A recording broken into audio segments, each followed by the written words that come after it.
I never really had a problem with Sonic Origins. While everyone else was beating it into the ground, I'm over here appreciating the fully rendered 3D islands, the new animated cutscenes that bring the classic stories to life. Each game got the drop dash, which is pretty much the best thing ever added to a Sonic game. Sure, when compared to Sonic 3 Supreme, it's a little lacking, but for the average Joe who's just trying to play a Sonic game, Origins is a perfectly fine alternative. Sure, it's got issues, it's still a Sonic game. Stuff like the blurry pixel scaling that I probably wouldn't have noticed if y'all didn't point it out, the roll lock making the drop dash feel like crap, these lifeless, over-cluttered character select menus, and of course, the glitches. But when rumors of an Origins Plus started going around, I got excited at the idea of an Origins that addressed all of the issues people had. This is their chance to polish up the game and make it the best it can be. We can finally stop pretending this is anywhere near as bad as Colors Ultimate.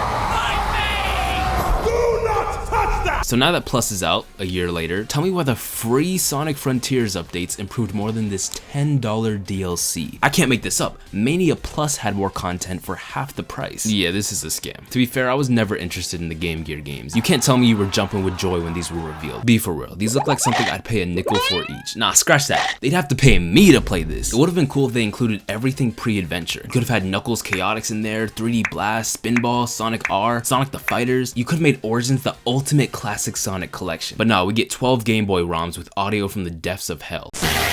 Jesus Christ. As far as I could tell, the only major thing they fixed was the roll lock, which, don't get me wrong, that's great. You can finally drop dash like a normal person, but you had a year to address as many issues as you could, and this is all you got? So yeah, this was clearly a rush job made to push out a physical copy. Whatever. The thing I was really looking forward to was playable Amy. As a classic Sonic standboy who's beat Mania as every single character, I was looking forward to see how Amy would mix things up and hopefully offer a fresh way to replay these games. Ever since she was shafted from Mania, fans have begged for her to be playable in a classic game. I remember watching this fan trailer a few years ago where Amy gets left in the cold after being rejected.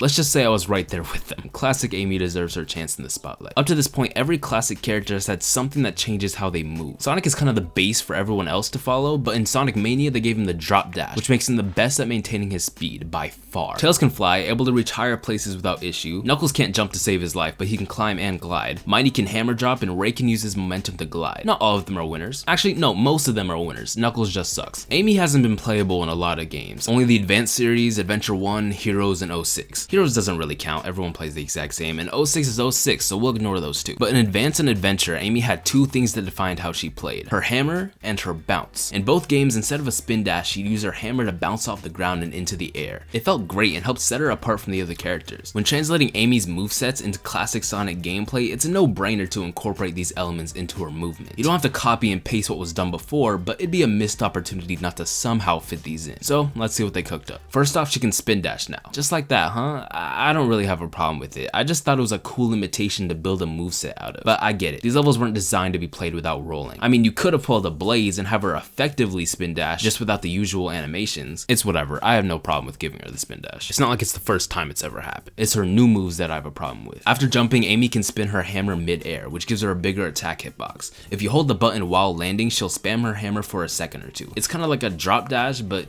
not really because it doesn't give you speed. It's kind of satisfying to move quickly from side to side, but it doesn't have much use aside from that. As you can tell, there's no bounce. Where's the bounce, Sega? Huh? Besides the fact that neither of these moves really change up Amy's movement, they're both pretty situational. The spin is only useful for cheesing boss fights, and the ham spam is pretty much just rolling with extra steps. Don't get me wrong, Amy's great for boss fights. That's where her moveset shines, but when you're just running around the levels, you know, the bulk of the platforming game, you'll quickly notice a lack of distinct movement. It's weird because in all of these games, when you hold jump before bouncing on an enemy, you bounce a lot higher than usual. Amy is already known for bouncing. You have a move where she holds a jump to attack enemies. There's already a precedent for holding jump leading to a higher bounce. The pieces are in place for a bouncy moveset that retains what they were going for in Advance and Adventure. Hold X while spinning, and instead of this nerfed drop dash, she could bounce off the ground like a pinball. Sound familiar? It would have been perfect. With each bounce, she could go higher and higher. Sonic is fast, Tails flies, Knuckles climbs, Mighty drops, Ray glides. Amy should have bounced. This was your chance to establish a movement style for Amy that could be carried into future games, and I think they wasted it by giving her what is essentially Sonic but Hammer. The reason why I loved the inclusion of multiple playable characters in classic Sonic was that fundamentally they were all the same. They all had speed and momentum and all that. They didn't completely change the game like some of the modern stuff, but they all brought something new to the table, enough to make you approach the game in a completely different way.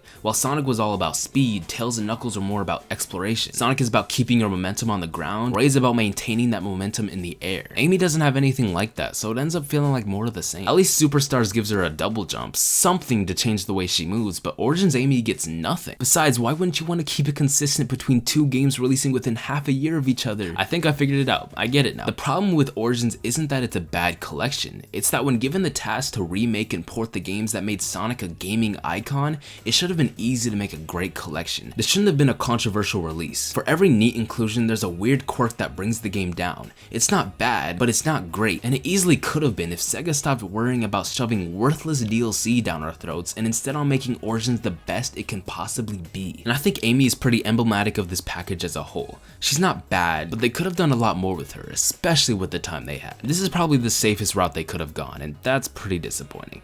Still better than Knuckles though. Before I wrap this up, I gotta say Sonic Superstars looks sick. I do wonder how they're gonna handle 4 playable characters on one screen. The 2D Marios are already pure chaos with more than 2 players. How they plan to make it work with characters whose base speed is faster than Mario's top speed?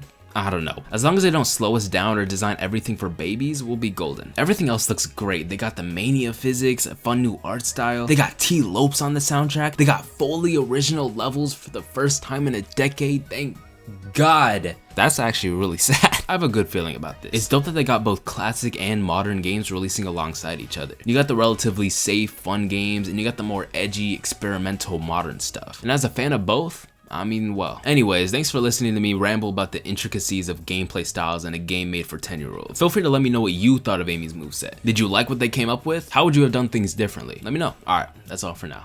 See ya.